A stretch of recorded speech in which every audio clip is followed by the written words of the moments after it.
Dekat aku ada Ego S. Dekat aku. Dekat aku ada Ego S. Mana player Ego S ni? Ada lagi ke? Nampak lagi ke kat Malaysia ni? Kebanyakannya Ego S ni tak ada dah bersepah kat Malaysia. Kebanyakannya orang Indo je akan pakai. Mereka akan minat motor-motor macam ni. Macam Vespa ke, skuter ke, Ego Gear ke, Avantis datang pun kalau ada mereka dah bantai dah. Ada ke ni? Ni baru standard. Ada ke orang dah meka-meka Ego S ni? Lawa ke? Baru spare part dia senang dapat ke? Lagi satu ni. Tengok body pun kecil je, Mat. Macam Alia ni 160 memang dah tak sesuai dah. Ni tinggi-tinggi macam tinggi 14 lebih, 15 lebih boleh lah bawa ni. Bawa harian kot mereka kan.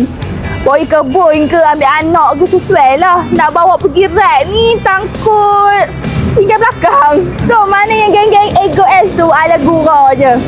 Kalau korang ada geng-geng Ego S dalam video ni, komen dekat bawah. Review motor korang, tak tahu dah make up lagi padu ke kan. Review dekat komen. Suka video Alia boleh follow Alia. Ingat cari motor, cari Alia yang manis. Bye bye. Bye.